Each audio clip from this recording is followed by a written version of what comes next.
Assalamualaikum warahmatullahi wabarakatuh. Selamat siang, salam sejahtera untuk kita semua. Yang saya hormati Dekan Fakultas Ilmu Sosial, Profesor Dr. Sarkadi MSI, yang terhormat Wakil Dekan 1, Wakil Dekan 2, dan Wakil Dekan 3 Fakultas Ilmu Sosial, dan yang terhormat Bapak Ibu dosen di lingkungan Fakultas Ilmu Sosial. Perkenalkan, saya Prima Yustitia yang akan memandu kegiatan fokus group discussion pada hari ini. Secara umum, kegiatan ini bertujuan untuk melakukan sosialisasi sekaligus diskusi terkait dengan wilayah binaan yang dapat dipergunakan sebagai wilayah binaan Bapak dan Ibu dosen pada kegiatan pengabdian kepada masyarakat di Fakultas Ilmu Sosial pada tahun 2022. Nah, kegiatan sosialisasi ini akan diisi oleh 2 orang narasumber. Yang pertama adalah Bapak Rahmat Darmawan MM Par yang akan menjelaskan tentang P2M di Desa Cisaat. Dan yang kedua adalah Bapak Dr. Ode Sofyan Hardi MSI yang akan menjelaskan tentang potensi P2M di DKI Jakarta. Nah, sebelum kita masuk pada pemaparan dari kedua narasumber, terdapat laporan kegiatan dan sekaligus pembuka acara yang akan diberikan oleh Wakil Dekan 1, yaitu Bapak Firdaus Wahdi, PhD. Kepada Bapak Firdaus, waktu dan layar disilahkan. Silakan, Pak.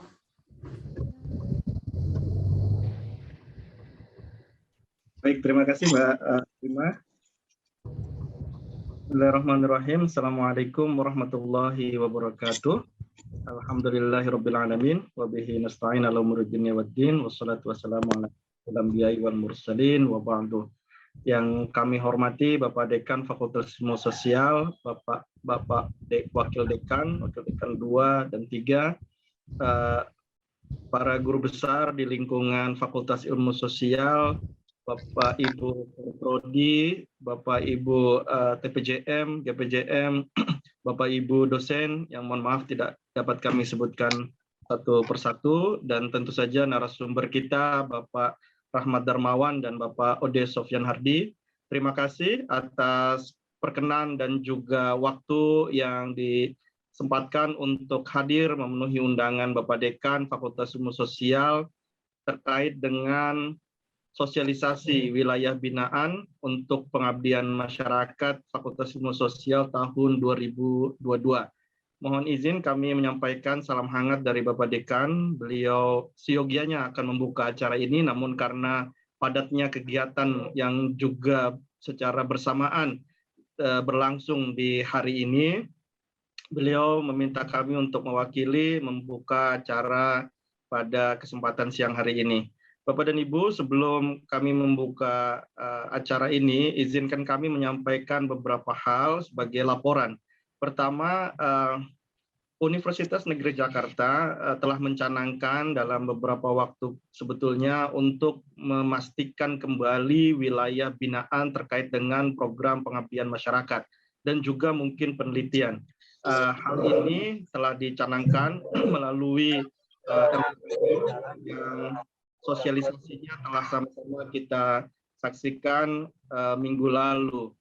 Kemudian dalam sosialisasi tersebut kita sama-sama mendengar salah satu tujuan dari adanya wilayah binaan yang insya Allah kedepannya mungkin akan di-SK-kan secara resmi adalah untuk memastikan bahwa kegiatan pengabdian masyarakat yang dilakukan oleh dosen Universitas Negeri Jakarta dapat terlihat secara lebih jelas progres perkembangannya. Hal ini tentu akan menjadi sebuah kebahagiaan untuk kita semua ketika nanti dalam periode waktu tertentu kita dapat mengukur keberhasilan pelaksanaan P2M yang telah dilakukan oleh para dosen UNJ dalam sebuah kegiatan pengabdian masyarakat yang itu kemudian dapat menjadi penciri dari kontribusi dosen-dosen UNJ di masyarakat luas melalui program pengabdian masyarakat. Sosialisasi yang dilakukan oleh Ketua LPPM kemudian ditindaklanjuti oleh Fakultas Ilmu Sosial dalam rapat pimpinan yang juga telah dilaksanakan dan kemudian menyepakati bahwa Fakultas Ilmu Sosial di tahun 2022 ini mengajukan 2 wilayah untuk pengabdian masyarakat. Wilayah binaan tersebut Satu berada di lokasi DKI Jakarta, diinisiasi oleh program studi geografi yang mendapat PKM atau hibah kompetitif bidang PKM di seputaran wilayah Cibubur yang melibatkan banyak pihak dan memiliki potensi-potensi yang beragam. Nah, wilayah yang kedua yang diajukan adalah Desa Cisaat. Desa Cisaat ini sebagaimana kita maklumi adalah wilayah yang menjadi binaan salah satu program studi di Fakultas Ilmu Sosial, yaitu program studi perjalanan wisata yang juga telah berhasil mendapatkan hibah terkait dengan pembinaan di wilayah Cisaat. Dua wilayah ini mewakili dua klaster, yaitu wilayah Jakarta dan wilayah non-DKI Jakarta. Namun demikian, kami memaklumi dan menerima banyak sekali aspirasi dari Bapak Ibu Korprodi dan juga mungkin Bapak Ibu dosen yang lain terkait dengan menemukan apa potensi yang ada di dua wilayah tersebut, baik di DKI Jakarta maupun di Desa Cisaat. Tentu hal ini menjadi sangat krusial mengingat ketika melaksanakan kegiatan pengabdian masyarakat, kita juga mengharapkan apa yang kita lakukan dapat dilaksanakan dengan tepat sasaran. Apa yang dibutuhkan, apa yang ada di wilayah pengabdian atau wilayah binaan tersebut dapat direspon secara tepat oleh kita semua selaku dosen yang mengabdikan, yang melakukan pengabdian masyarakat. Karena itulah Bapak dan Ibu, mohon izin melaporkan kegiatan ini adalah kegiatan sosialisasi untuk mendiskusikan potensi-potensi di wilayah binaan Fakultas Ilmu Sosial, yaitu DKI Jakarta dan juga Desa Cisaat. Harapannya adalah ketika kita dapat menemukan potensi dan juga gap ya untuk melaksanakan program pengabdian masyarakat, kita dapat melaksanakannya secara tepat sasaran dan mengoptimalkannya untuk sebuah kegiatan yang diharapkan dapat dilaksanakan sesuai dengan saran dan juga arahan dari Bapak Ketua LPPM dapat dilaksanakan secara multi-years, sehingga efeknya kemudian dapat berlangsung secara simultan dan harapannya perubahannya juga dapat terjadi secara lebih baik lagi. Demikian sebagai laporan Bapak dan Ibu dosen yang terhormat. Kemudian dengan seizin Bapak Dekan dan juga Bapak Ibu dosen sekalian, serta mengharapkan ridho dari Allah Subhanahu wa Ta'ala, mudah-mudahan acara ini dapat memberikan satu informasi dan inspirasi serta dapat mengawali langkah kita untuk melaksanakan kegiatan pengabdian masyarakat yang lebih diberkahi kembali. Dengan perkenan Bapak Ibu semua, saya buka acara ini dengan membaca basmalah. Bismillahirrahmanirrahim. Demikian laporan singkat sekaligus pembukaan mewakili Bapak Dekan Fakultas Ilmu Sosial. Kurang lebihnya kami mohon maaf. Demikian, Assalamualaikum warahmatullahi wabarakatuh. Waalaikumsalam warahmatullahi wabarakatuh. Terima kasih kepada Wakil Dekan 1, Pak Firdaus Wahdi, PhD, yang telah memberikan sambutan sekaligus membuka kegiatan diskusi pada hari ini. Selanjutnya, kita akan masuk pada pemaparan materi yang pertama dari narasumber yang pertama, yaitu Bapak Rahmat Darmawan MM Par tentang potensi P2M di Desa Cisaat. Sebelumnya kepada Bapak dan Ibu, nanti ketika Pak Rahmat Darmawan sedang memaparkan materi, jika Bapak dan Ibu ada yang ingin ditanyakan bisa dituliskan di kolom chat gitu ya, atau nanti bisa open mic setelah kita akan masuk ke sesi diskusi. Baik, untuk Bapak Rahmat Darmawan MM Par, waktu dan layar disilahkan Pak. Baik, Assalamualaikum warahmatullahi wabarakatuh. Selamat siang Bapak Ibu sekalian. Mohon izin, apakah suara saya terdengar dengan jelas? Terdengar Pak. Dari mana ini? Terdengar Pak. Halo Bun. Lari mau pakai ini karena biar kelihatan. Ustadz baru. Siap Bunda. Alhamdulillah sehat ya Bun ya. Sehat. Alhamdulillah. Baik, Bapak Ibu, terima kasih atas waktunya. Mohon izin, saya ingin memberikan sedikit informasi terkait dengan Desa Wisata Cisaat, Desa Cisaat yang merupakan salah satu desa binaan sekarang ini binaan UNJ, Bapak Ibu. Alhamdulillah, karena alhamdulillah desa ini juga telah berhasil mendapatkan juara 3 nasional dalam kontes desa wisata ya, dengan kita mengusung dari UNJ, tematiknya adalah desa wisata edukasi. Mohon izin Bapak Ibu, saya share screen. Apakah terlihat Bapak Ibu secara jelas? Sudah terlihat Pak Rahmat. Baik Bapak Ibu, langsung saja agar lebih efektif. Ini adalah desa wisata Cisaat Subang. Jadi kalau Bapak Ibu ke Ciater dari Subang, itu pasti akan melewati desa ini. Desa ini berada di tengah-tengah perkebunan teh yang sekarang tehnya sudah mulai tergerus karena PTPN sudah mulai sedikit kolaps sehingga lahan-lahan di sana sudah mulai berkurang untuk perkebunan tehnya. Nah, ini adalah peta desa Cisaat ya. Secara administrasi berada di Subang Selatan. Kita tahu bahwa Subang itu salah satu kabupaten yang cukup lengkap karena memiliki gunung dan laut, Bapak Ibu. Dan Subang terbagi 3 zona, ada zona selatan, tengah, dan utara. Kalau utara berbasis pada marine, tetapi kami di desa Cisaat ini di selatan ini berbasis perkebunan teh. Dan desa ini dikelilingi oleh seluruh perkebunan teh. Jadi memang dulu adalah masyarakatnya petani perkebunan teh milik Belanda. Ini adalah luas wilayahnya kurang lebih sekitar 699.000 hektar dan atau 17,30 kecamatan Ciater. Persis di seberangnya Ciater. Jadi kalau Ciater itu ke kiri dari arah Subang, kita di sebelah kanan. Kalau Bapak Ibu dari Bandung, dari Lembang, turun ke Ciater dulu, setelah lewat dikit, nah itu baru desa Cisaat Subang. Ini batas-batas wilayahnya. Jumlah penduduknya, jumlah dusunnya, di sini satu desa ini terdiri dari 4 dusun, ada 6 RW dan 28 RT. Dengan jumlah penduduknya adalah 4.687 jiwa dan 1.539 kakak. Nah, warganya lebih banyak laki-laki, bukan wanita, mohon maaf salah ini. Kalau banyak wanita nanti repot. Ini banyak laki-laki, alhamdulillah. Mata pencariannya peternak, pedagang, dan perangkat pemerintahan. Di desa ini ada beberapa lembaga yang mengelola desa, ada BPD, ada LPMD, ada PKK, di PKK ada MUI, ada BUMDes, ini juga menjadi hal yang perlu kita kembangkan. Ada Pokdarwis, Pokdarwis itu kelompok sadar wisata, ada Karang Taruna, ada BKMN, ini Badan Kegiatan Muslimin dan Muslimat. Nah, terus ada Linmas. Untuk lembaga pendidikannya, TK ada, 1 TK di sini, ada PAUD juga, ada 3 PAUD, ada SD negeri ada 3, ada madrasah diniyah ada 3, ada pengajian, ini ada 12 titik pengajian, ada SMP juga, tetapi ini berada di tetangga desa.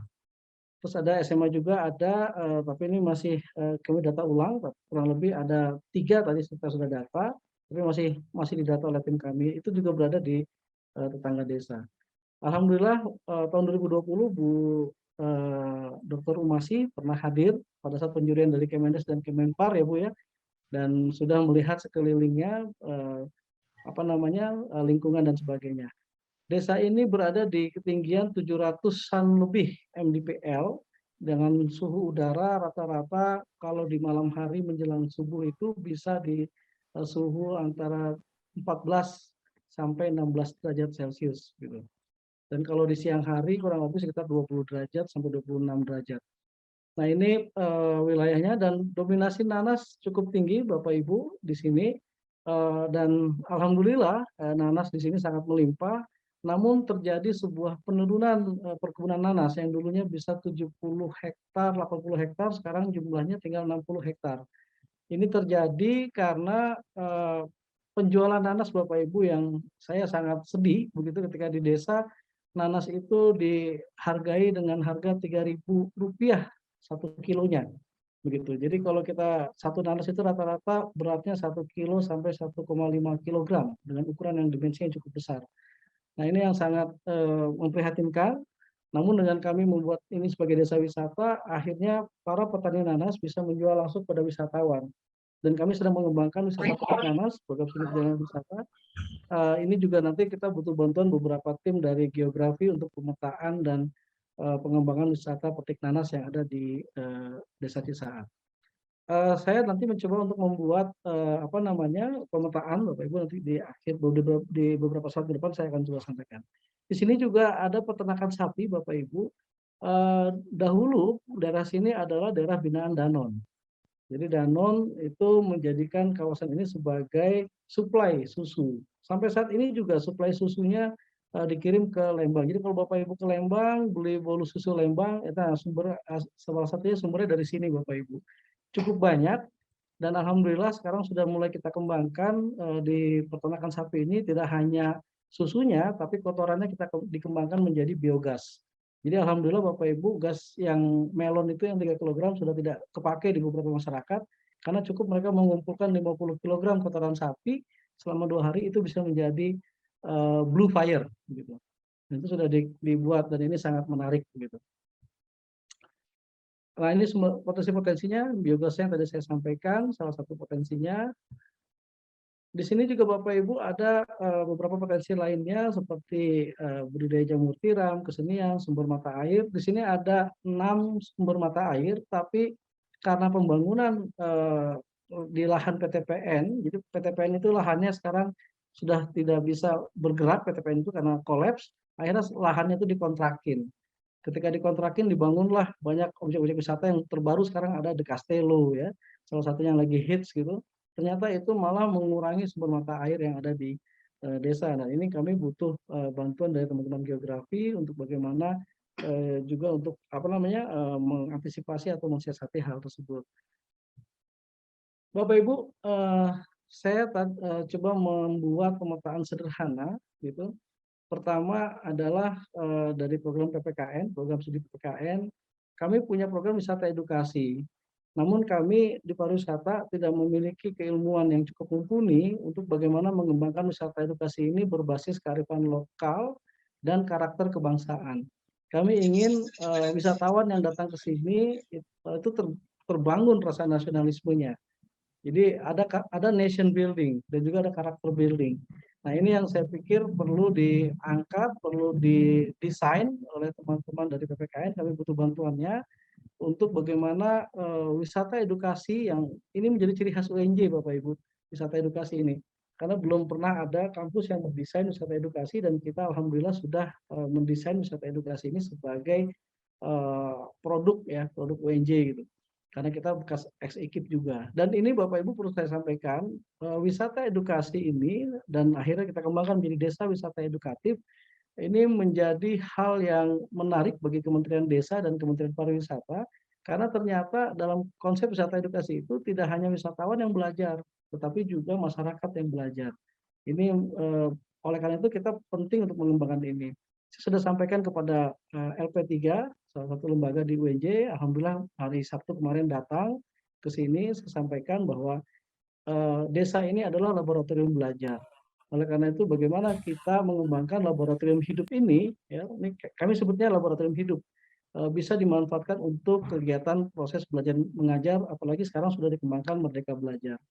Nah, dari sisi PPKN kami ingin dibantu kalau bisa tentang bagaimana kearifan lokal ini dikemas, didesain menjadi sebuah aktivitas wisata. Dan kita ingin ada pengembangan patriot desa. Untuk pendidikan sejarah, di sini Bapak Ibu, perkebunan ini adalah peninggalan Belanda, Van Hofland, gitu. Dan di sini ada salah satu dusun yang namanya mengambil dari nama Belanda, Zegernek. Dan orang sini akhirnya menyebutnya, karena orang Sunda, Jagar Naik. Nah, dirubah jadi Jagar Naik. Padahal dulu adalah Zegernek. Dan di sana selain ada perkebunan teh, ada rumah Belanda yang dulu digunakan untuk para mandor Belanda, gitu, para petinggi-petinggi Belanda. Dan kami berharap bangunan ini bisa dipertahankan dan bisa syukur-syukur bisa dijadikan sebuah museum teh. Terus di pariwisata kami juga membutuhkan storytelling. Jadi ada sejarah lokal yang bisa dikembangkan oleh teman-teman sejarah untuk dijadikan acuan para tour guide ketika ada tamu sini, mereka bisa menceritakan storytelling tentang perkebunan Belanda. Dan ketika saya mempresentasikan ke diaspora Prancis, ini menjadi menarik karena ini terkait dengan pengaruh Eropa di Indonesia, khususnya dalam hal perkebunan. Untuk PAI, kemarin kami juga sudah diskusi dengan kementerian bahwa desa wisata edukasi ini juga tidak melupakan aspek religi. Dan di desa ini terdapat beberapa situs-situs religi, Pak, dan setiap tahun itu 10.000 orang kurang lebih hadir pada acara khusus ya, Muharaman itu dari Indramayu. Karena mereka mempercayai masih ada ikatan ritual dan religi di di antara Subang dengan Indramayu. Dan ini pendekatan kegiatan aktivitas ritual religinya masih bersifat dengan menggunakan Islam, gitu ya, ajaran Islam. Dan di sini juga ada madrasah diniyah, ada SD, ada pengajian dan pesantren. Nah, ini juga bisa dijadikan sebagai tempat untuk penelitian dan pengabdian bagi Bapak Ibu. Untuk geografi, Bapak Ibu saya sudah petakan juga. Mungkin Bapak Ibu pernah mendengar bahwa telah terjadi gunung meletus ya, Tangkuban Perahu. Sempat kan terjadi kira-kira tahun 2000, saya lupa antara 18 atau 19, terjadi letusan gunung Merapi, gunung Tangkuban Perahu. Dan ini adalah desa ini lokasinya berada di kaki gunung Tangkuban Perahu. Sehingga kami membutuhkan pemetaan dan mitigasi bencana terkait dengan bencana alam. Kemudian ada bencana sosial, Bapak Ibu, yang juga ini perlu kita antisipasi, karena ketika desa ini menjadi desa wisata, maka terjadi sebuah interaksi sosial antara host and turis, gitu ya, guest and host, antara tamu dengan tuan rumah. Nah, ketika terjadi interaksi sosial ini bisa jadi akan menjadi sebuah potensi untuk konflik sosial. Dan ketika menjadi desa wisata, berkembang secara ekonomi, ini juga menjadi potensi konflik sosial. Kami membutuhkan bantuan dari teman-teman terkait dengan bencana sosial yang potensinya akan terjadi di sini. Untuk sosiologi, Bapak Ibu, kami juga sudah coba memetakan, mudah-mudahan nanti mohon masukan Bu Ika dan teman-teman, bahwa di sini desa ini sekarang, karena desa ini kan terkepung oleh kebun teh, dan ketika PTPN kolaps, PTPN akhirnya mengontrakkan lahan tersebut kepada perusahaan-perusahaan swasta.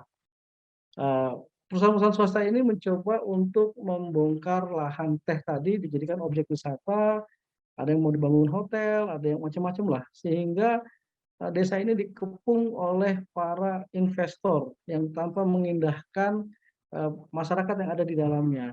Salah satu dampak yang sudah terjadi adalah menurunnya debit air, ya, mata air yang ada di desa, sehingga ini menjadi masalah. Terus juga yang terjadi adalah konflik-konflik yang sifatnya terkait dengan lahan. Nah, ini yang saya pikir perlu kita diantisipasi dan sebagainya, mohon bantuannya. Terus organisasi sosial ini juga perlu dikembangkan, gitu, Bapak Ibu, terkait dengan kemasyarakatan. Nah, di sini saya sudah petakan juga lembaga desa yang bisa bekerja sama, Bapak Ibu, di tabelnya sebelah kanan. Untuk humas, ya jelas kami butuh pengembangan Tourist Information Center, terus juga digitalisasi desa, dan juga mungkin mudah-mudahan dari pihak humas bisa juga membuat duta desa wisata. Jangan duta VIS saja atau duta UNJ saja, tapi juga tolong dibantu untuk pembuatan duta desa wisata. Untuk PIPS, kami melihat bahwa peluang untuk wirausaha di sini tinggi. Banyak sekali potensi-potensi alam yang mereka dijual dalam kondisi mentah. Mungkin teman-teman dari PIPS bisa membantu untuk pengembangan social entrepreneur-nya atau kewirausahaannya.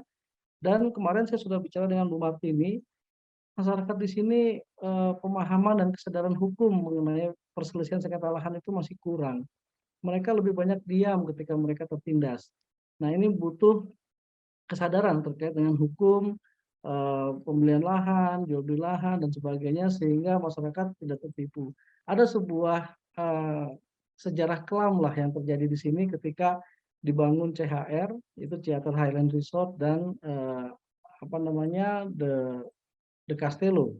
Nah, itu mereka dijanjikan ini untuk semua warganya atau perwakilan tokoh masyarakat tanda tangan, tapi begitu sudah tanda tangan, pembangunannya tidak sesuai. Bahkan mata air mereka dipampet. Nah ini yang kadang-kadang kesadaran hukum masyarakat tidak paham bahwa harus ada ya minimal notulensi ketika rapat, ada MOU dengan para investor ini, jangan hanya dijanjikan, akhirnya mereka tanda tangan. Nah ini hal-hal kesadaran hukum yang perlu kita kembangkan.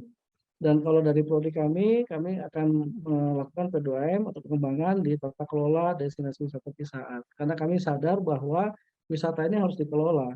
Karena banyak desa wisata yang tumbuh berkembang dan akhirnya hancur kembali ya karena tata kelolanya yang kurang baik begitu Bapak Ibu.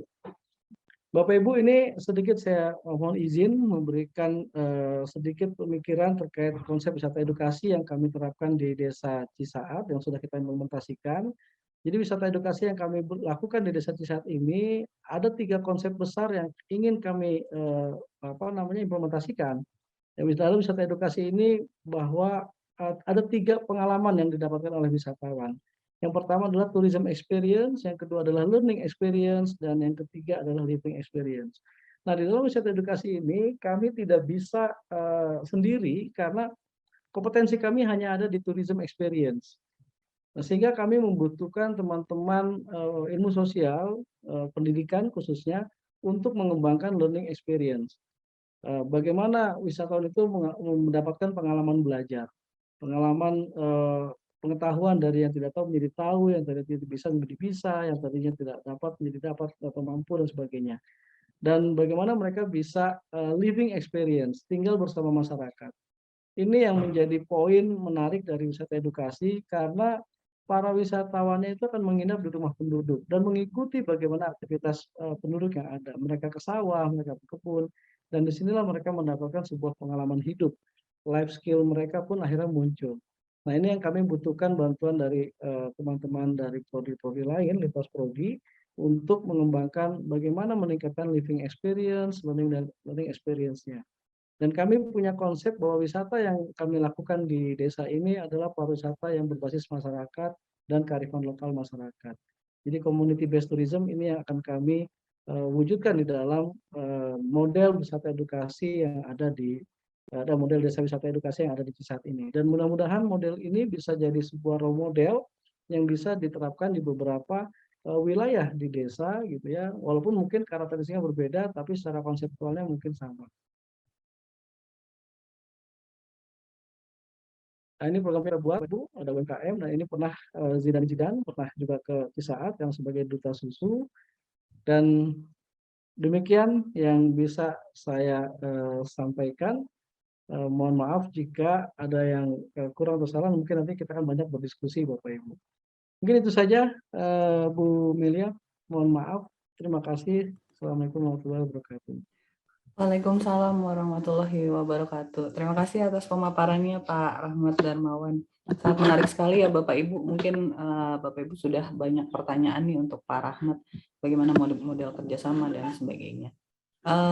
Untuk pertanyaannya mungkin nanti bisa disimpan dulu ya Bapak Ibu. Nanti akan dibuka sesi diskusi. Bapak Ibu boleh nanti untuk open mic langsung bertanya langsung ke Pak Rahmat Darmawan.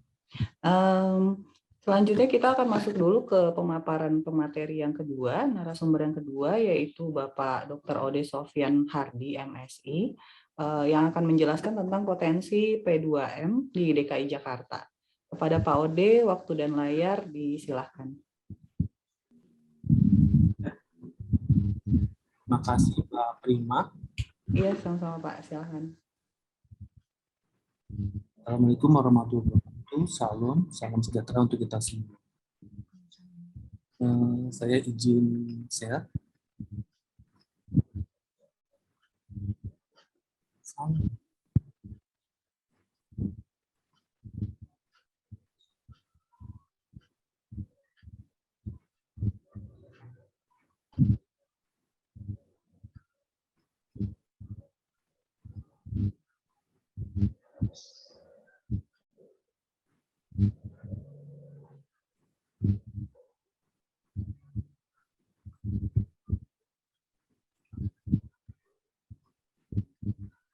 Terlihat Pak Prima?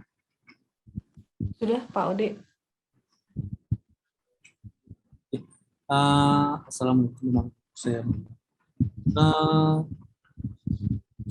lokasi di Jakarta ini berkenaan pada waktu itu pendidikan geografi mendapatkan hibah dari kementerian, sehingga kita mencari lokasi yang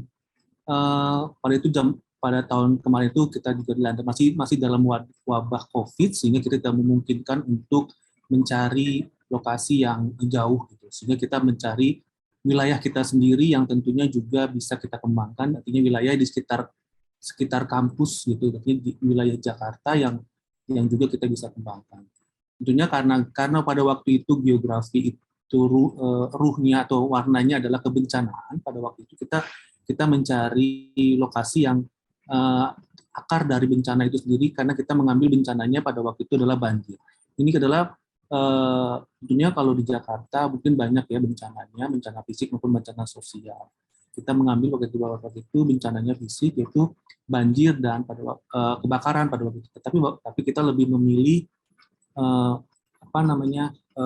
banjir. Kita sudah memilih beberapa lokasi untuk dijadikan wilayah binaan pada waktu itu. Tentunya kita tidak bisa berbasis administrasi, karena memang wilayahnya adalah sungai. Artinya sungai itu melalui berbagai macam jenis administrasi. Nah, kita pada waktu itu banyak melakukan kerjasama mulai dari Jakarta Selatan, dari titik nolnya Ciliwung di Srengseng sampai ke pintu air Manggarai pada waktu itu. Sehingga kita bisa banyak melewati administrasi pemerintahan, wilayah-wilayah administrasi misalnya. Oleh sebab itu ini saya akan kasih contoh, misalkan pada waktu hibah itu kita memakai beberapa wilayah saja karena untuk dijadikan wilayah binaan. Untuk mahasiswa yang melakukan kuliah kerja nyata, kita memakai wilayah Tebet, Kecamatan Tebet dengan 3 kelurahan yang memang berhadapan dengan Sungai Ciliwung, dan dua kelurahan yang ada di Kecamatan Jatinegara yang juga berhadapan dengan Sungai Ciliwung. Tiga di antaranya yaitu di Kecamatan Tebet adalah Kelurahan Manggarai, Kelurahan Bukit Duri, dan Kelurahan Kebon Baru. Terus kalau yang di Jatinegara kita pakai Kelurahan Bidara Cina dan itu lagi Nester itu apa namanya? Kampung Melayu, mohon maaf, Kampung Melayu. Jadi mereka di sana bertugas, kita bina bagaimana mengedukasi masyarakat yang ada di sana. Ini contoh lingkungannya yang ada di gambar-gambar sini, dengan pemukiman padat penduduk, gitu ya. Mereka hidup di bantaran sungai atau riparian sungai, gitu ya, dekat bibir sungai, dan yang mereka memang tidak punya pilihan lain. Mereka hidup di sana dengan kondisi yang pada saat banjir pastinya mereka akan kebanjiran, gitu. Tapi di sisi lain nanti mereka punya di wilayah-wilayah mereka juga artinya bisa kita kembangkan menjadi wilayah-wilayah yang potensial untuk menjadikan suatu daerah kegiatan kita nanti melakukan P2M gitu. Kita bina melalui misalkan bagaimana mengedukasi wilayahnya dengan sistem bank sampah pada waktu itu. Nah, sasaran-sasarannya pada waktu itu kita melakukan semacam tes diagnostik dulu, kira-kira ini masyarakat yang mana yang nantinya bisa sebagai tanda kutip melakukan agen perubahan misalkan. Ternyata kalau misalkan ada di satu wilayah yang berpotensi untuk bisa merubah misalkan Karang Taruna. Nah, maka nanti yang kita edukasi adalah Karang Taruna. Kalau misalkan yang di satu wilayah yang bisa berperan adalah misalkan majelis taklimnya misalkan. Nah, nanti yang yang kita edukasi adalah majelis taklimnya, sehingga nanti majelis taklimnya itu bisa berkontribusi untuk meneruskan ke warga-warganya yang lain. Terus ini salah satu contoh lagi, ini adalah pada waktu kita mahasiswa dan dosen juga berkunjung untuk bagaimana merumuskan sosialisasi, bentuk-bentuk sosialisasi yang ada di daerah itu. Ini salah satu contohnya. Nah, untuk wilayah untuk geografi sendiri, Pak Kedawan itu adalah karena kita pendidikan geografi, jadi memang dibebankan untuk dua tugas besar, yaitu bagaimana melakukan pemetaan wilayah tersebut, mana saja wilayah yang berpotensi banjir, mana saja wilayah-wilayah mana saja yang nantinya akan tingkat genangannya seberapa gitu ya. Jadi ini dilakukan oleh mahasiswa, terus juga dibimbing oleh dosen dan segala macam. Selanjutnya mereka juga karena pendidikan, mereka juga nantinya membuat seperangkat pendidikan yang disesuaikan dengan tadi yang saya bilang tadi, kalau nanti di lingkungan masyarakat ya nanti kalau untuk Karang Taruna maka modelnya seperti apa, kalau untuk ibu rumah tangga masjid taklim itu seperti apa gitu ya. Nah, ini salah satu contohnya, mereka membuat edukasi melalui, ada yang membuat infografis, ada yang melakukan sosialisasi melalui sosial media gitu ya, seperti itu. Ini melakukannya pada waktu di mana literasi iklim kepada pengajian gitu. Ini terus ada juga wilayah-wilayah yang misalkan karena mahasiswa kita itu 3 kegiatan, yaitu magang, KKN dan kewirausahaan. Untuk magang mereka ditempatkan di 5 tadi. Tapi kalau untuk KKN, kalau untuk magang mereka ditempatkan di wilayah-wilayah yang disesuaikan dengan tempat instansinya yang mereka pilih, terus instansinya itu sedang bekerja sama dengan wilayah mana. Misalkan kita dengan aksi cepat tanggap, misalkan mereka mensosialisasikannya di wilayah Tanah Abang gitu, dengan skema yang sama. Tentunya wilayah-wilayah ini tentunya sudah melalui kerjasama. Seperti misalkan kalau di Tebet kita sudah bekerjasama dengan Kecamatan Tebet, nanti turun, dan juga beberapa kelurahan yang tadi depan yang saya sebut, dan juga dengan Kecamatan Jatinegara. Ini kondisi sungai Ciliwung yang Bapak Ibu juga mungkin tahu, setiap waktu tertentu dia karena musim penghujan seperti saat ini, jadi dia akan naik. Sebenarnya ini juga menjadi suatu potensi tersendiri. Sebenarnya masyarakat sini juga sudah beradaptasi dengan adanya banjir ini gitu. Artinya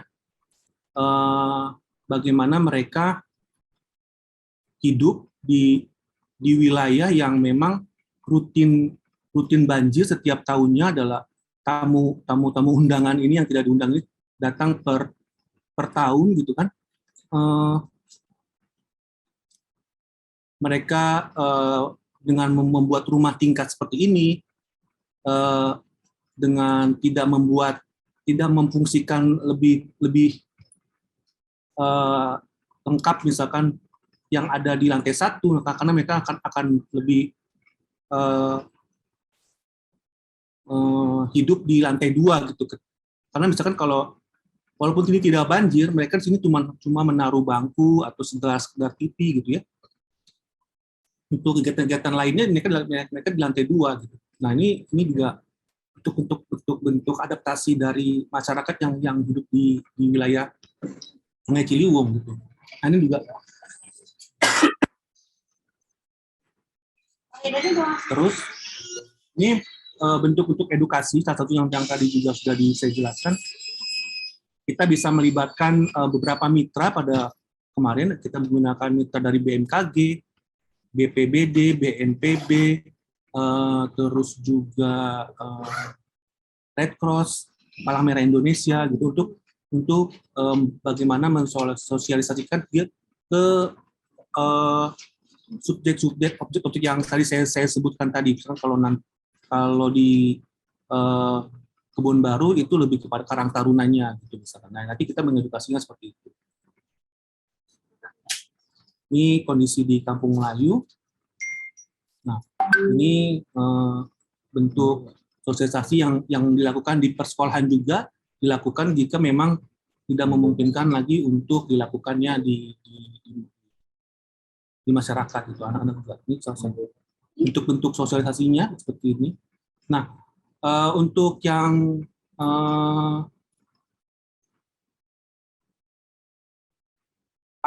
kewirausahaan,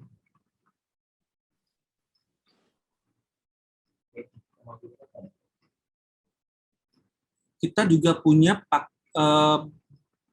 kewirausahaan itu sekitar sungai juga gitu. Bagaimana itu mulai dari Sungai Ciliwung, mulai dari titik nolnya Jakarta, Selengseng sampai dengan Manggarai itu sekitar 35 kiloan, kita bagi menjadi 5 segmen, 5 bagian. Tentunya setiap bagian-bagian itu punya cerita, punya atraksi-atraksi wisata yang berbeda-beda. Saya kasih, mohon maaf.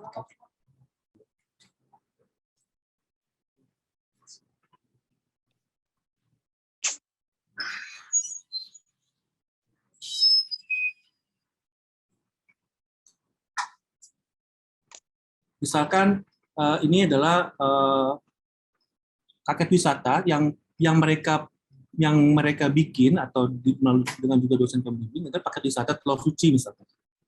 Mereka ini segmen 2 gitu. Di sini mereka melakukan wisata eco edu wisata melalui, tentunya sasarannya adalah persekolahan dari mulai siswa SD sampai dengan SMA gitu. Karena tentunya kalau SD nanti lebih spesifik lagi karena memang butuh pengawasan yang lebih komprehensif karena ini tahunya bentuknya seperti ini juga pokoknya. Terus di wilayah sini karena ini wilayahnya sudah melalui normalisasi sungai, beda dengan segmen 1 yang hampir semuanya itu wilayahnya belum ternormalisasi sungainya, sehingga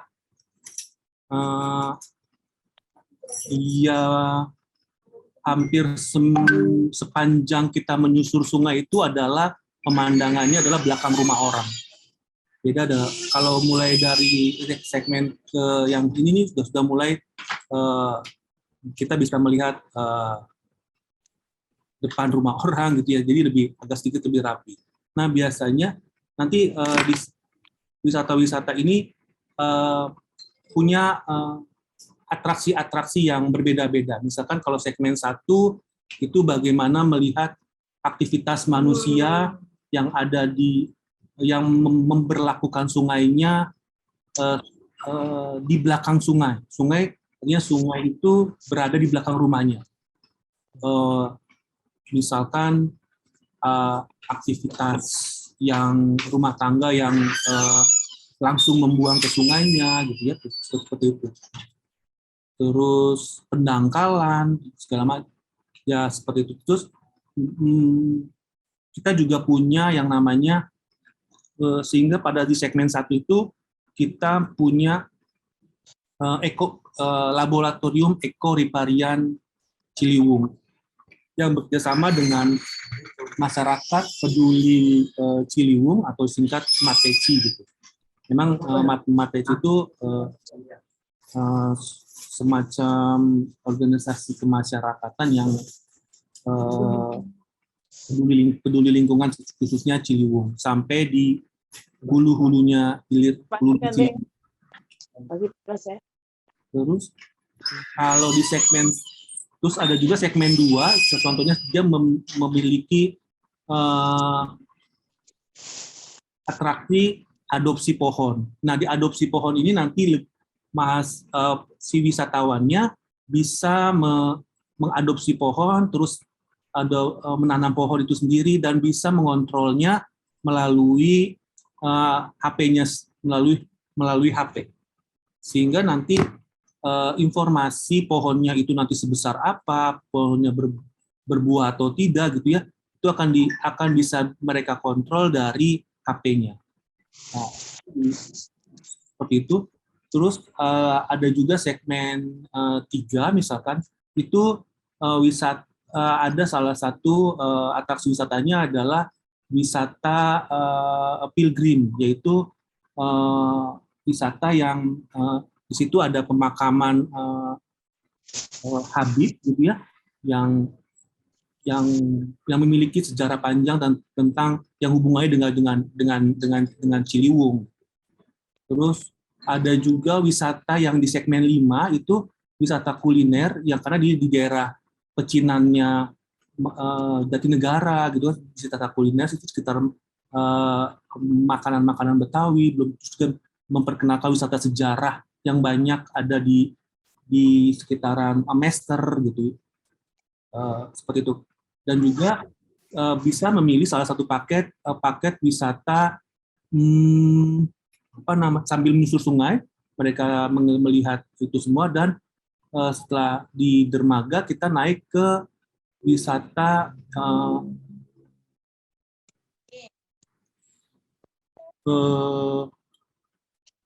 wisata di pemukiman padat penduduk atau istilahnya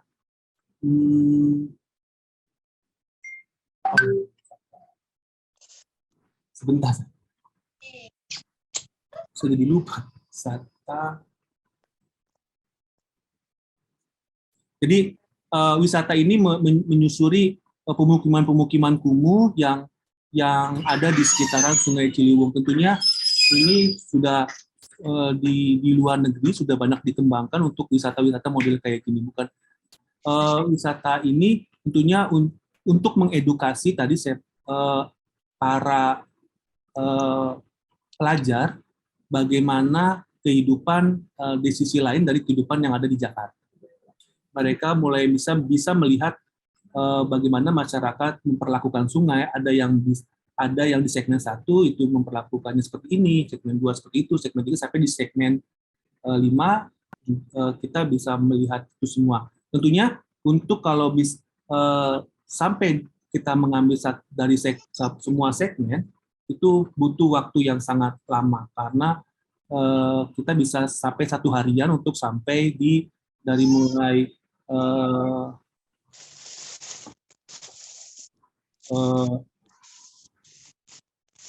dari mulai Srengseng sampai dengan Pintu Air Manggarai. Kita pernah mencoba, kita juga tidak sampai Manggarai itu sudah sampai jam 5. Artinya dari Srengseng sampai MT Haryono itu jam 5. Begitu ya, Pak. Nah, tentunya banyak pengalaman yang bisa didapat dari pada saat susur sungai.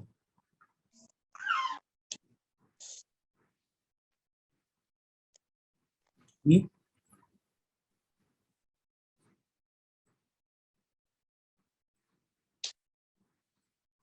segmen 3 yang tadi saya sudah, sungainya sudah mulai dinormalisasi, jadi yang kita lihat nanti adalah wisata-wisata yang ada di sekitaran situ. Nah, untuk potensi-potensi P2M yang bisa dikembangkan oleh teman-teman prodi yang ada di IPS, misalkan dari sosiologi bisa dari sisi mengedukasi bagaimana masyarakat, karena belum lagi banyak juga ego masyarakat itu ya. Misalkan ada di segmen 3 yang menganggap bahwa ini wilayah gue gitu katanya. Dan ini pendekatan kultural gitu, kini juga memang harus disentuh bagaimana mereka akhirnya bisa berdaya dari sisi faktor pariwisata, karena biar bagaimanapun pariwisata itu butuh dari sisi masyarakat yang mau mengayomi di bidang pariwisata itu sendiri. Dan kalau dari jurusan pendidikan agama Islam ini bisa membantu dari misalkan pemberdayaan dari sisi yang tadi saya bilang, misalkan ibu pengajian, TPA. Gitu. Kalau dari sejarah tadi sudah kita juga punya wisata sejarah yang mungkin bisa dikembangkan lagi oleh teman-teman yang ada di sejarah. Kalau dari PPKN mungkin bisa semuanya ya Bapak Ibu. Mungkin itu saja Mbak Prima. Ya, akhiri wassalamualaikum warahmatullahi wabarakatuh. Waalaikumsalam warahmatullahi wabarakatuh. Terima kasih atas pemaparannya Pak Ode. Mungkin langsung kita buka sesi diskusi dari Bapak Ibu sekalian yang ingin bertanya. Ini sudah ada Ibu Ika. Silakan Ibu Ika jika ada yang ingin ditanyakan kepada kedua narasumber. Baik, terima kasih Mbak Prima. Assalamualaikum warahmatullahi wabarakatuh. Waalaikumsalam. Apakah suara saya terdengar jelas, Mbak Prima? Terdengar Bu. Jelas, Bu Ika. Ya. merdu, Bu Ika. Terima kasih Bu Ratu, sehat ya. Alhamdulillah. Alhamdulillah, terima kasih sekali Pak Rahmat Darmawan dan Pak Ode Sofyan Hardi. Menarik sekali paparannya tentang program wisata edukasi dan ya khususnya program pengabdian masyarakat ini ya. Ada 3 hal yang ingin saya tanyakan Pak Rahmat dan Pak Ode terkait pengabdian ini. Yang pertama terkait dengan tentunya ini kan nanti kerjasama gitu ya Pak. Misalnya saya dari sosiologi gitu. Apakah ini nanti kerjasamanya harus per prodi? Apakah bisa perorangan atau bagaimana bentuk kerjasamanya gitu nanti? Karena ini terus terkait yang kedua juga ya, terkait dengan juga proposalnya. Karena kan ini juga tentunya tidak bisa terlepas dari kegiatan P2M kita yang menjadi persyaratan itu ya Tridharma ya. Jadi proposalnya apakah proposal prodi, apakah proposal pribadi gitu Pak untuk kegiatan ini. Kemudian nanti misalnya ya tadi kan kalau di Pak yang kegiatan desa wisata itu misalnya manajemen konflik, misalnya kita kan akan pastinya juga di Pak Ode tadi akan mengadakan FGD gitu ya untuk mengidentifikasi masalah-masalah itu. Gitu. Mungkin ini udah teknis ya, apakah nanti itu kita bersinergi seluruh prodi yang ada yang terlibat dalam kegiatan P2M ini sama-sama melakukan FGD, apakah gimana teknisnya gitu Pak. Sama nanti selalu yang menjadi masalah untuk proposal pengabdian ini kan adalah mitra gitu ya. Seringkali orang mundur, saya juga beberapa kali mundur nggak jadi itu karena susah mitranya gitu. Apakah nanti bisa diuruskan apa gimana ini bentuknya untuk mitra ini, karena kan kalau P2M itu harus ada mitra gitu ya Pak. Nah itu jadi yang terpenting mungkin tadi proposalnya, karena nanti kan jangan sampai ribut gara-gara itu gitu ya nanti, karena kan nanti kita akan ada monefnya, laporannya semuanya kan per orang gitu. Ini per orang apa per prodi apa gimana mekanismenya supaya jelas gitu Pak Rahmat dan Pak Ode. Itu saja pertanyaan dari saya. Mohon maaf jika ada pertanyaan kurang berkenan. Terima kasih untuk jawabannya. Assalamualaikum warahmatullahi wabarakatuh. Waalaikumsalam warahmatullahi wabarakatuh. Terima kasih Bu Ika atas pertanyaannya. Terima kasih Mbak Prima. Saya kembalikan ke Ibu Moderator. Maaf. Iya, tidak apa-apa Bu Ika. Mungkin bisa langsung dijawab oleh Pak Rahmat atau Pak Ode terlebih dahulu. Pak Rahmat mungkin bisa Baik. terlebih dahulu, Pak. Baik, terima kasih Bu Ika. Sehat selalu Bu Ika ya. Alhamdulillah bisa ketemu lagi dengan Ya. Bu Ika. Terima kasih Pak. Pak Rahmat yang lagi stres urusan akreditasi. Sama Bu. Senasib kita Bu. Baik. Mungkin sebelum saya jawab pertanyaan Bu Ika, memang ini menarik. Tadi saya sedikit kelupaan satu prodi dari ilmu komunikasi terlewat. Ada beberapa potensi untuk P2M-nya yang bisa dikembangkan, yaitu kami di desa membutuhkan pelatihan atau pengembangan tentang desain komunikasi visual untuk pengembangan pariwisata di desa ini. Terus yang kedua adalah bagaimana membangun juga pola komunikasi warga di desa ini dengan adanya wisatawan. Apalagi rencananya wisatawan asing akan masuk ke desa di bulan Juli dari diaspora Prancis. Jadi itu untuk yang ilmu komunikasi. Mohon maaf, punten tadi kelewat, hampura Bu Kinkin, Bu Dini ya. Itu temanya. Nah, terkait dengan Bu Ika tadi, insya Allah Bu, kalau untuk mitra di desa kami sudah punya komitmen, bahkan ada beberapa dari fakultas lain yang sudah membuat surat mitra ya, dari FBS, Bu Dini, dan juga dari ekonomi Prof. Usef sudah membuat surat mitra. Insya Allah kami akan disiapkan di desa, dibantu, dipermudah untuk membuat mitranya. Nah, terus terkait dengan proposal ya Bu ya, apakah ini individu atau sifatnya adalah prodi. Nah, ini yang saya mungkin kurang paham Pak WD1 mungkin bisa menjelaskan. Tapi yang jelas kemarin Prof. Ucu itu pada saat FP2M mensosialisasikan, kemungkinan ini akan menjadi sebuah program penugasan Bu Ika yang multi years kalau memang ini dibuat secara terus menerus nantinya selama 3 tahun. Ya, artinya sekali bikin proposal untuk 3 tahun gitu.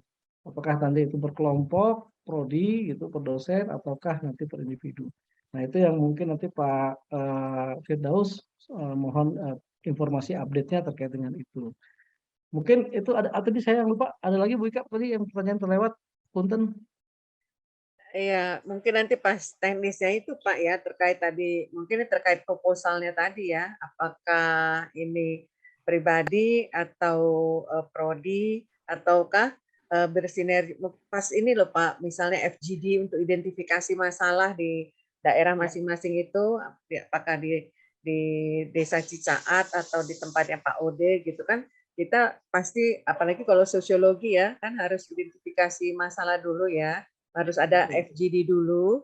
Dari FGD baru kita tahu nanti memetakan apa sih yang menjadi permasalahan di tempat tersebut sehingga terjadi konflik. Misalnya tadi kalau ada manajemen konflik gitu, itu apakah FGD-nya nanti bareng-bareng sama prodi-prodi lain juga? Apa gimana ya ini tekniknya, teknik pelaksanaannya gitu Pak? Itu Pak Rahmat, mungkin yang tadi belum dijawab ya. Ya, menarik. Siap Bu Ika.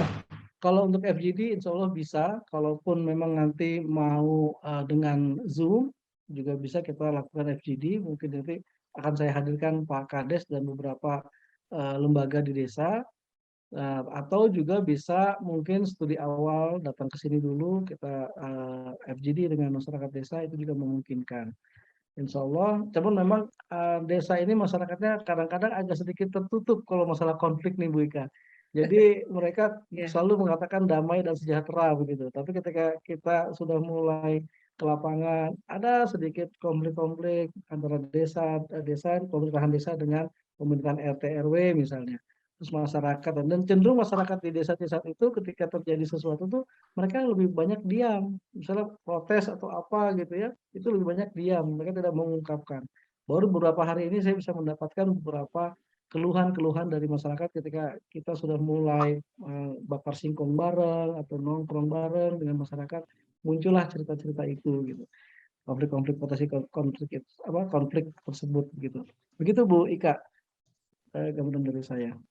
Ya, Pak Rahmat, terima kasih. Ya, maksudnya tadi sinergi, misalnya Pak Rahmat kan yang udah kenal ya dengan, pasti kan itu orang-orang key informannya ya, orang-orang kuncinya itu kan harus sudah ada pendekatan pertama dulu ya, Kak. Saya kan misalnya nanti jadi belum kenal sama sekali kayak Pak Rahmat atau teman-teman yang lain udah pernah gitu ya. Jadi udah ada pendekatan sebelumnya gitu, raport gitu ya.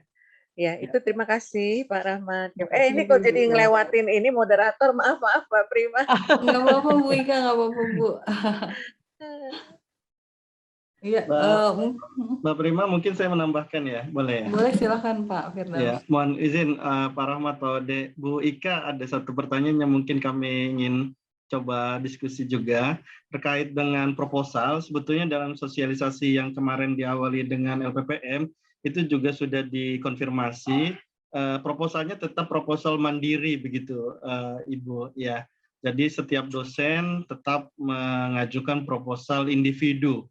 Karena ini kaitannya dengan pendanaan. Karena kalau kelompok itu khawatirnya nanti hanya satu gitu yang dianggap gitu ya, kan juga kasihan nanti Pak WD2 nanti kalau dana nggak terserap kan begitu ya. Jadi tetap individu sifatnya. Namun betul tadi yang disampaikan oleh Pak Rahmat Darmawan, bisa juga nanti ada kelompok khusus yang sifatnya penugasan. Tetapi itu tentu wewenangnya ada di LPPM dengan berbagai pertimbangan karena kebetulan Desa Cisaat ini juga masuk dalam klaster apa istilahnya Pak Rahmat yang penelitian apa itu yang sama Pak Korpus namanya saya masih lupa. Banyak istilah. Pusat Unggulan Iptek Pak. Ya, Pusat Unggulan Iptek ya. Pusat Unggulan Iptek PUI begitu ya. Yang ini memang program pusat begitu, program UNJ. Dan bisa jadi di situ memang nanti akan ada tim khusus yang ditugaskan secara khusus juga oleh LPPM begitu untuk melaksanakan. Tetapi terkait dengan kegiatan kita pada siang hari ini, karena ini sosialisasi wilayah binaannya FIS, maka kami dapat informasikan untuk kebutuhan kita, untuk keperluan kita, itu proposalnya nanti tetap individu, tetap nama Bapak dan Ibu masing-masing sebagai ketua, karena itu ada relevansinya dengan pendanaan. Begitu kan? Nah, namun sebagaimana tadi juga sempat disinggung terkait dengan mitra, insya Allah nanti akan dibantu begitu ya Pak Rahmat ya. Apakah sistemnya nanti kolektif? Yep. Sebetulnya kami juga sudah menyiapkan link yang mudah-mudahan sudah di-share oleh Bapak Ibu Korprodinya, atau mungkin menunggu setelah sosialisasi ini akan di-share. Di link tersebut kami mohon dibantu juga untuk pendataan awal. Jadi misalnya Bapak dan Ibu berkenan untuk melakukan penelitian P2M di Cisaat atau di DKI Jakarta. Kemudian kira-kira draft judulnya, ini masih draft ya Bapak Ibu, boleh berubah ya, namanya pendataan awal tentu masih boleh berubah. Untuk mengetahui paling tidak itu nanti arahnya kemana begitu. Nah, untuk mitranya juga sudah ada ancer-ancer, kemarin kami coba di pendataan itu, apakah melalui mitranya itu nanti mewakili unsur pemerintah lokal begitu ya, kecamatan, lurah begitu, atau LSM, atau misalnya kelompok masyarakat tertentu, atau misalnya siapa, Bapak dan Ibu juga boleh mungkin mengusulkan atau menyampaikan di link tersebut. Karena dengan sosialisasi ini saya membayangkan kan informasinya lebih mendalam ya, dibandingkan Rapim kemarin begitu, tetapi tentu mungkin masih ada yang ingin diperdalam lagi dengan FGD yang tadi. Untuk FGD prinsipnya kita bisa kerjasama, jadi bisa nanti seperti tadi diusulkan oleh Pak Rahmat. Kebetulan Pak Rahmat lagi di Cisaat ya saat ini ya Pak ya. Makanya pakai PC nih, apa hubungannya Cisaat gitu? Habis observasi KUA Pak. Oh iya pantas juga ini mewakili prodi PAI kayaknya ya sementara ini. Besok ganti lagi prodi PPKN, prodi sosiologi begitu ya. Oke, jadi nanti bisa disampaikan melalui korprodinya ya Bu Ika atau Bapak Ibu yang lain. Kira-kira kebutuhan secara khusus dengan mitra itu siapa gitu. Nanti bisa dibuatkan rapat mungkin melalui Zoom gitu ya. Atau kalau Bapak Ibu berkenan, ini juga contoh lain, misalnya prodi PAI ini kebetulan ada salah satu dosennya, Pak Ridwan ini lokasinya hanya 30 menit dari rumah gitu. Jadi beliau berkenan katanya mau mampir, mau cari-cari apa, makam atau mau cari-cari madrasah atau pesantren, saya juga enggak tahu ini. Mau lihat-lihat dulu katanya. Nanti mau dilaporkan ke ke teman-teman dosen prodinya. Artinya kita semua terbuka Bapak dan Ibu pada prinsipnya untuk mengenal lebih dalam begitu ya lokasi atau wilayah binaan ini.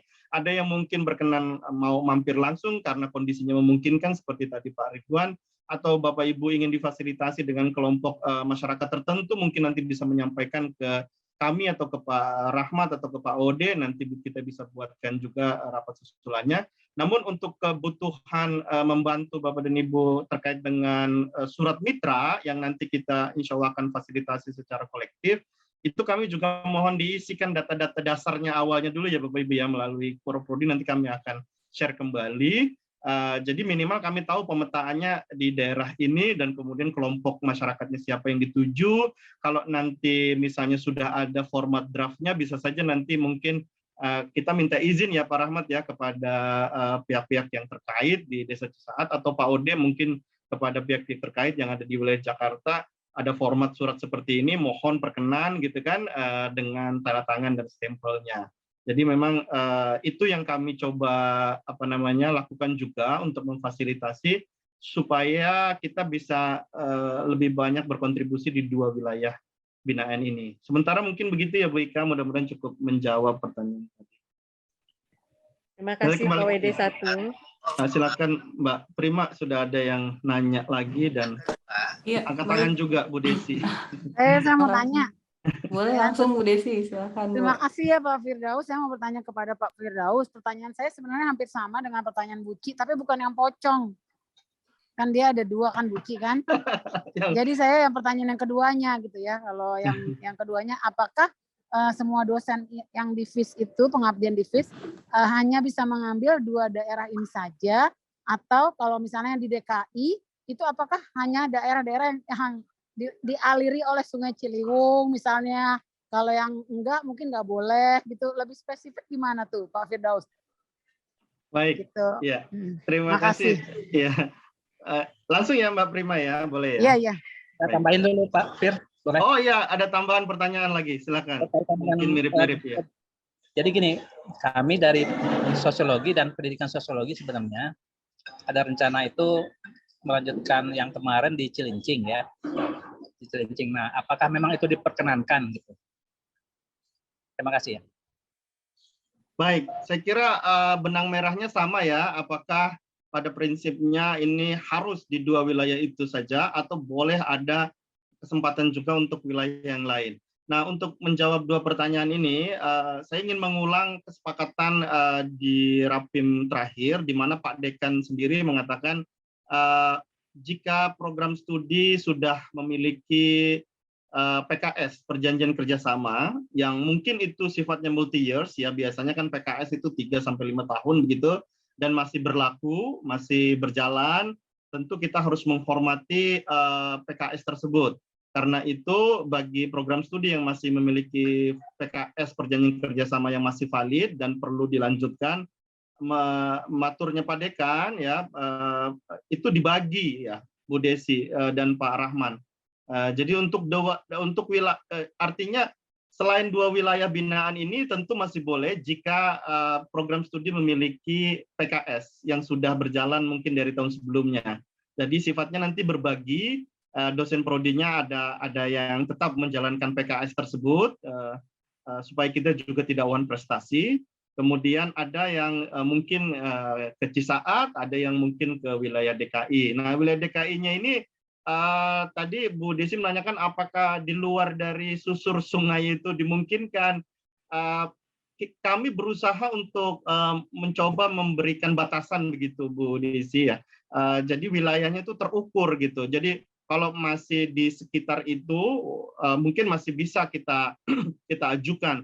Tapi kalau beda sekali, nah ini berarti kan membuat wilayah baru yang khawatirnya jadi berbeda dengan tujuan awal dari pembinaan begitu.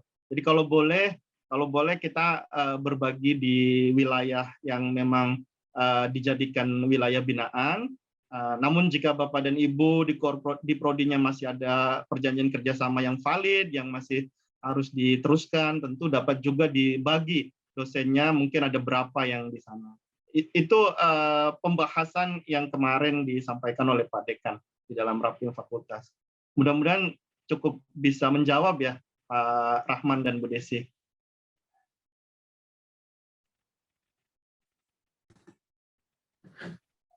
Silahkan mungkin Pak Rahman atau Bu Desi ada tanggapan terkait pertanyaannya. Ya, mungkin ada kendala sinyal kali ya Mbak Prima, nggak apa-apa, nanti mungkin bisa kita tanya lagi.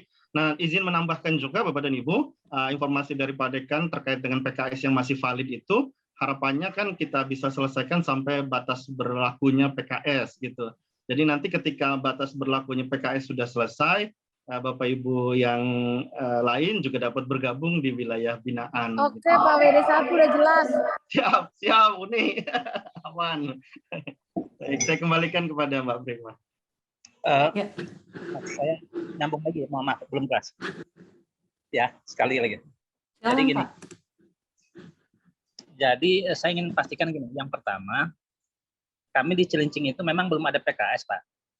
Tapi itu melanjutkan studi kemanusiaan kemarin itu ya. Jadi kami sudah melakukan di sana dan sudah familiar lah dengan daerah sana gitu ya, sedikit banyaknya. Untuk PKS-nya rencananya baru tahun ini akan diadakan. Apakah memang itu diperkenankan? Yang kedua, mungkin ada dari 1 atau 2 orang dosen kami yang bisa nggak ikut di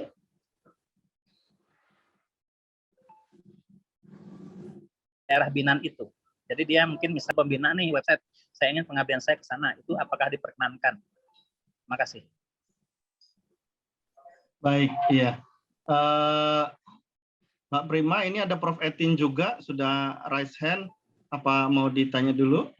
Nanti Boleh. saya gabung, insya Allah. Baik, Gabung. Pak Firdaus. Bentar ya Pak Rahman ya, nanti saya gabung. Silakan Prof. Etin, boleh membuka mic-nya. Prof. Ya, makasih Bu Mbak Prima. Baik, terima kasih terkait dengan pengabdian masyarakat yang barusan dipaparkan. Saya sangat apresiasi. Dan saya baru tahu bahwa PPKN ada di posisinya Pak Rahmat Darmawan. Jadi saya saat itu sudah mengisi link tidak di Pak Rahmat tapi di Jakarta. Boleh pindahkah? Itu satu pertama. Jadi saat sudah ngisi link saya ngambilnya di Jakarta, ternyata PPKN di situ ada di Desa Cisaat Subang. Pertanyaannya bolehkah saya pindah? Yang kedua, tentu sebelum informasi yang sekarang ini saya memang ada lokasi yang selama ini saya lakukan yaitu baru 1 tahun kemarin terkait dengan metodologi penelitian untuk guru dan budidaya ikan lele, permintaan dari masyarakat setempat itu baru 1 tahun. Apakah boleh dilanjut atau saya harus bergabung ke Pak Rahmat ataupun yang lainnya begitu ya? Itu yang kedua. Yang ketiga terkait saat bergabung karena desa ini di saat Subang saya belum familiar begitu. Nanti untuk surat mitra, kemudian nanti kita menghadapi masyarakat mana yang akan kita pilih itu adakah difasilitasi oleh fakultas atau tim narasumber yang berdua ini? Itu saja Mbak Prima, makasih. Assalamualaikum warahmatullahi wabarakatuh. Makasih Pak WD1 dan Bapak dan Ibu semuanya. Terima kasih Prof. Etin. Mungkin bisa dijawab oleh Pak Firdaus ya Pak. Ya, baik. Terima kasih Mbak Prima. Ya, mohon izin Prof. Etin, Pak Rahman. Jadi terkait dengan mitra, nanti untuk 2 wilayah itu akan dibantu kolektif ya Prof, Bapak Ibu.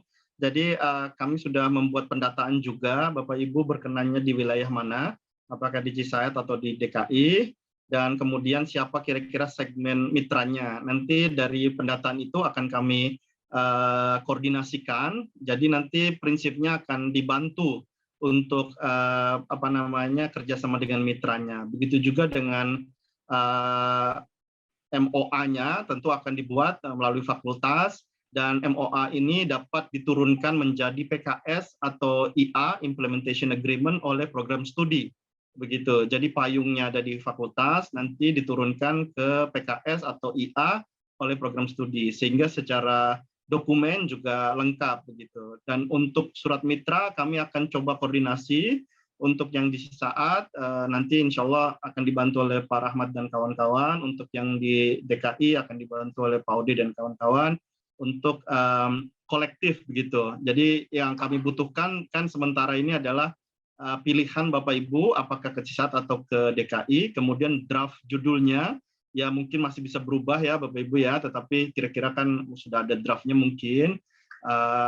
Atau dibuat judulnya agak umum saja, tidak spesifik, sehingga mungkin masih bisa di otak-atik begitu. Kalau nanti akan berubah sedikit-sedikit, nggak terlalu substansial, itu juga salah satu cara. Dan kemudian segmennya tadi, sehingga nanti kita bisa petakan. Jadi prinsipnya insya Allah akan dibantu ya Prof, Bapak dan Ibu untuk mitranya. Ya, Yang makasih, kedua, Pak. Yang keduanya Pak, PD1. ya, yang berikutnya tadi yang terkait dengan sudah di lokasi tertentu dan apakah harus pindah. Ini sama ya kurang lebih dengan pertanyaan Pak Rahman, karena tadi sudah di Cilincing juga ada prinsipnya Bapak dan Ibu, tentu kalau dari fakultas itu harapannya adalah kita semua bisa bergabung di 2 wilayah yang sudah ditentukan. Namun kami juga menyadari bahwa dalam proses ini kan ada tahapan-tahapan. Jadi mungkin kalau di tahun ini belum bisa gabung karena misalnya tadi kemarin dalam Rapim Pak Dekan sudah mengatakan tidak bisa gabung karena ada PKS, perjanjian kerjasama yang sudah terikat begitu, maka nanti dapat dibagi Bapak Ibu di prodinya, dapat dibagi. Jadi siapa yang untuk menjalankan PKS tersebut, mungkin berapa dosen begitu, 1 atau 2, dan ini tetap bisa menjalankan di tempat tersebut karena memang sudah ada PKS. Nah, tetapi Bapak dan Ibu mohon izin, mungkin secara bertahap nanti kita bisa bersama-sama masuk ke 2 wilayah ini begitu. Jadi untuk PKS-nya tidak diteruskan terus-terus. Gimana tuh? Ya artinya mungkin sudah ada ancer-ancer ya begitu ya Bapak Ibu ya. Jadi kalau sudah kadung misalnya sudah ada semacam preliminary dan seterusnya, nanti bisa berkoordinasi dengan Bapak Ibu Korprodinya misalnya dibagi dulu untuk tahun ini begitu. Tapi tetap dari prodi akan ada yang mewakili masuk ke wilayah Cisaat atau DKI tadi gitu ya sebagai tahapan awal. Itu yang disampaikan oleh Pak Dekan begitu. Jadi kalau memang harapan semua bisa bergabung, tapi kalau kondisinya sudah ada kerjasama atau sudah ada perjanjian tertentu yang memang tidak bisa dibatalkan, maka kami memaklumi itu, tetapi mungkin sudah memberikan sinyal-sinyal bahwa kedepannya akan bergabung ke 2 wilayah yang dicanangkan sebagai wilayah binaan. Demikian mungkin sementara jawabannya ya Pak Rahman dan Prof. Etin. Nanti untuk Pak Rahman nanti boleh juga nanti berkonsultasi secara spesifik mungkin dengan Pak Dekan. Saya menyampaikan kembali saja dari hasil Rapim yang kemarin. Demikian. Mohon izin Prof. Izin menambahkan Pak, ada Prof.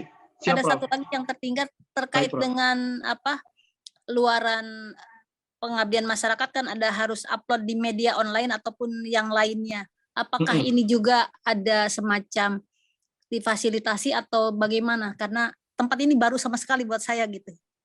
Iya. Bagaimana Pak PD1? Terima kasih. Baik Prof. Ya, untuk yang sifatnya uploading video, nanti kami akan berkonsultasi dengan tim Face Media Center dan tim IT di fakultas. Jika memang memungkinkan, nanti bisa ditopang bersama-sama gitu ya, Prof, di medianya fakultas gitu. Nah, untuk kebutuhan melakukan medianya, kami juga terbuka untuk kerjasama dengan Face Media Center. Kebetulan Pak Asep, Face Media Center ini sekarang kan Bu Wina ya, yang menjadi koordinator. Dan Bu Wina ini dosen di Prodi Humas. Dan kebetulan, mohon koreksi Pak Rahmat kalau tidak tepat, Pak Asep ini kan dari Prodi Humas sudah diminta untuk membuat video video profile gitu ya, dari wilayah Desa Cisaat begitu. Karena kemarin ketika membuat video lab itu mendapatkan apresiasi yang luar biasa dari tim SFD begitu. Jadi alhamdulillah labnya Prodi Humas yang ditampilkan mewakili fakultas untuk program K3L, program keselamatan kerja itu mendapatkan apresiasi sehingga kemudian sekarang tim yang sama juga diminta untuk membuat profil video di Desa Cisaat.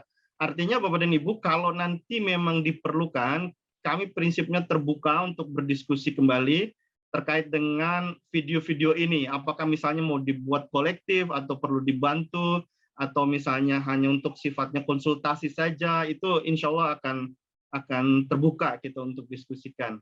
Mungkin kalau Pak Asep hadir di sini, atau Pak Rahmat mau menambahkan terkait media ini, silakan. Ya, baik Pak Fir. Terima kasih Pak WD1. Untuk video memang kami sedang merancang Pak WD1 karena tidak hanya untuk program P2M saja di kita, tapi juga ini nanti untuk profil yang akan kita kirim ke teman-teman di diaspora Pak, terkait dengan program intensif mahasiswa asing di sini. Memang sedang kita rancang Pak WD1, insya Allah mudah-mudahan bisa berjalan gitu. Iya, iya. Ya, terima kasih Pak Rahmat. Jadi mungkin sementara seperti itu Prof, kalau memang nanti diperlukan bisa disampaikan kembali sehingga di saat sesi persiapannya kita mungkin bisa menyampaikan juga kepada tim Swiss Media Center bahwa ada kebutuhan seperti ini untuk media dan seterusnya gitu. Terima kasih banyak Pak WD1. Ya, sama-sama Prof. Bergabung. Makasih. Walaupun di awal saya mengisinya Jakarta, pindah boleh ya? Boleh Prof, boleh. Subang lebih dekat. Ya, iya makasih. Bro. Iya. Jadi Pak Rahmat nanti siap bis ini kayaknya. Banyak yang ke Subang. Cisaat ya. Baik, saya kembalikan kepada Mbak Prima. Silakan. Baik, terima kasih Pak Firdaus. Mungkin dari Bapak dan Ibu ada yang ingin ditanyakan lagi kepada kedua narasumber atau kepada Pak Firdaus? Dipersilahkan. Apakah masih ada yang ingin ditanyakan? Mungkin jika tidak ada untuk hari ini kita cukupkan dulu ya Pak Firdaus ya. Mungkin boleh closing statement dari Pak Ode dan Pak Rahmat gitu ya terkait dengan wilayah binaan, 1 atau 2 kalimat dari Pak Ode dulu. Dipersilakan Pak Ode. Pak Ode masih ada? Pak Rahmat dulu kali. Pak Rahmat dulu. Karena tadi Pak Rahmat udah banyak, jadi Pak Ode dulu Pak. Boleh Pak, silakan Pak.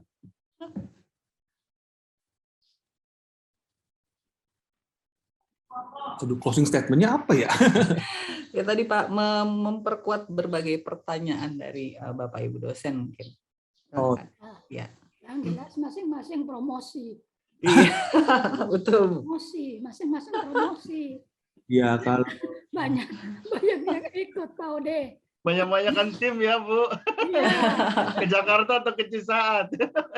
Cisaat naik Sisingaan gitu kan. Pulangnya bawa nanas gitu. Waduh. Iya. ya kalau bingung nih mau ngomong apa. Boleh Pak Rahmat dulu deh, Pak Rahmat dulu kalau gitu silakan Pak Rahmat. Pak Rahmat udah biasa ngiklan nih.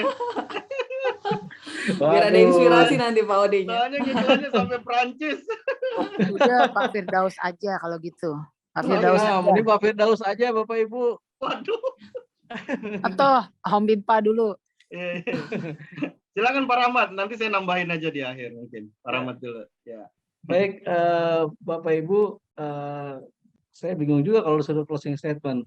Tapi yang jelas satu hal Bapak Ibu, bahwa kehadiran kita di desa ini menjadi sebuah hal yang dibutuhkan oleh masyarakat, karena ada satu hal yang kemarin disampaikan oleh kepala desa, saya mengutip saja untuk closing statement-nya, ketika Pak Zid dan kawan-kawan yang ketika hadir, mereka berkatakan bahwa kami tidak akan pernah bisa berdiri tanpa ada bantuan dari UNJ.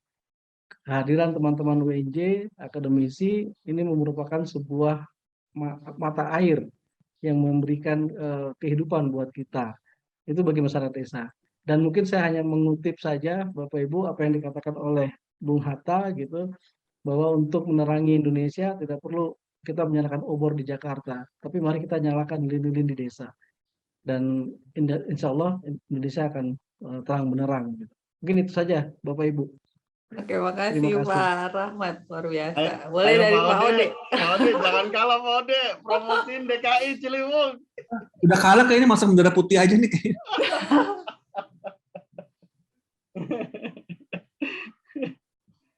Ya, kalau di Jakarta mungkin kita lebih dekat, jadi artinya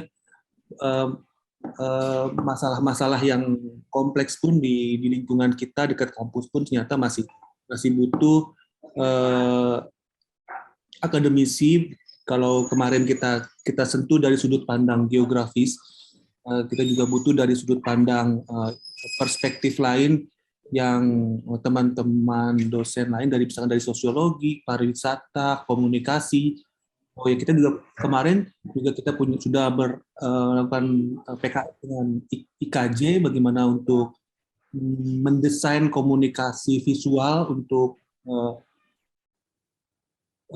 bagaimana pembelajaran untuk pendidikan edukasi masyarakat. Kita juga, karena kita bukan ilmunya, makanya kita waktu itu membuat PKS dengan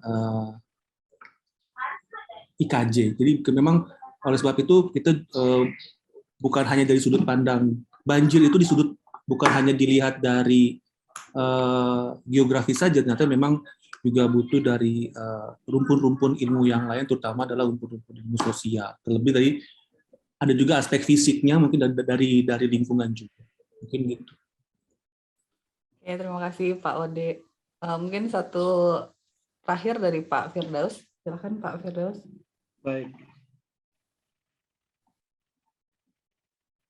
Baik, terima kasih Mbak Prima ya. Mohon izin Bapak dan Ibu, saya ingin spotlight semuanya dulu nih, biar kita kumpul semua. Pak Ode, jangan pergi dulu Pak Ode, jangan ninggalin kita ke... Ini kayak debat kandidat calon bupati aja. Iya, Pak Ode udah ditutup kameranya, jadi nggak bisa spotlight lagi, ampun dah. Baik, Bapak Ibu, pertama kami tentu menyampaikan apresiasi dan terima kasih atas waktu yang disediakan. Kita dapat berkumpul kurang lebih 1,5 jam ya di sini mendengarkan paparan dari Pak Rahmat dan Pak Ode. Karena itu kami sangat mengucapkan terima kasih. Yang kedua, tentu kami memaklumi masih banyak hal yang di benak kita gitu ya, ketidaktahuan, kesamar-samaran, keraguan-raguan gitu.